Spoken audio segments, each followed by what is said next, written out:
Dans une négociation, il faut être le premier à donner un chiffre.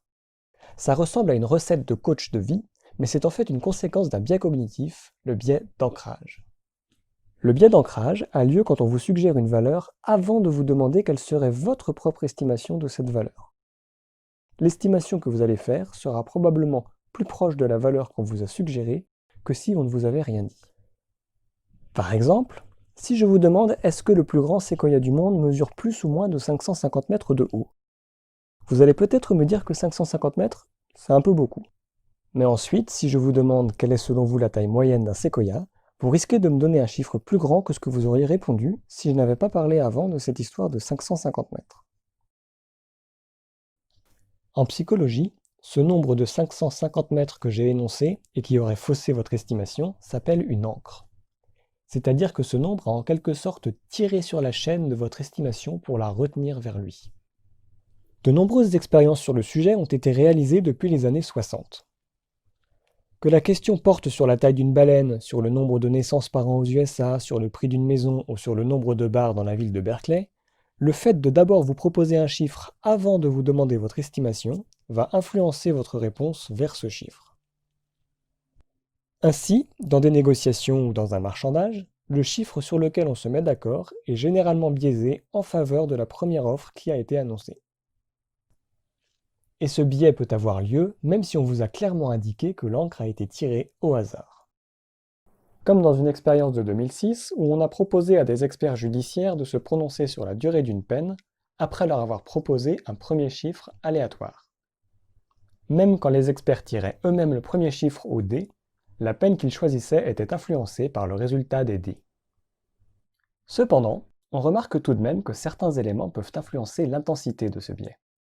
Le niveau d'expertise dans un domaine, par exemple, va beaucoup jouer, ce qui n'est pas surprenant en soi. Vous aurez beau suggérer à votre plombier qu'il s'agit d'un écrou de 12, vous aurez bien du mal à lui faire choisir une mauvaise taille de clé à molette.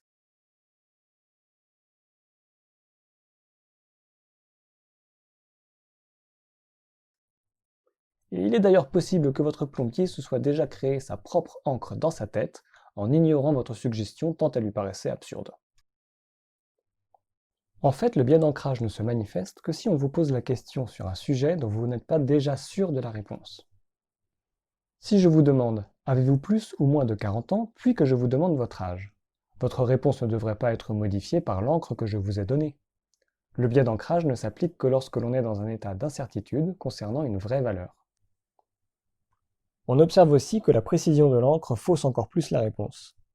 Si on met en vente un écran plasma au prix de 5 000 € et que l'on demande à des clients potentiels d'évaluer quel aurait été selon eux le juste prix, le prix qu'ils donnent en moyenne est proche de 4 150 €.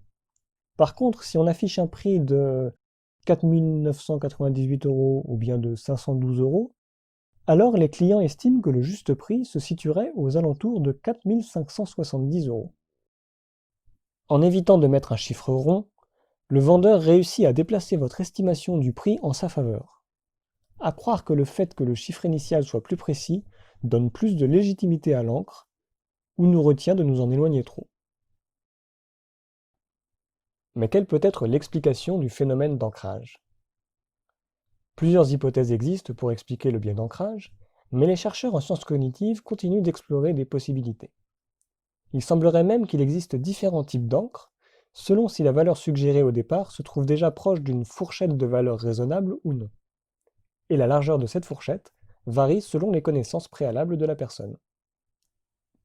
Par exemple, si avant de vous demander la taille de Napoléon, je vous demande Napoléon mesurait-il plus ou moins de 1,80 m, cela n'aura pas la même influence sur votre réponse que si je vous avais demandé Napoléon mesurait-il plus ou moins de 600 mètres. Certains chercheurs ont suggéré qu'une encre peut attirer votre réponse vers une extrémité de votre fourchette. D'autres ont suggéré que l'encre va déplacer votre fourchette, ce qui serait surtout possible dans le cas où vous n'avez pas déjà une bonne idée a priori de la réponse.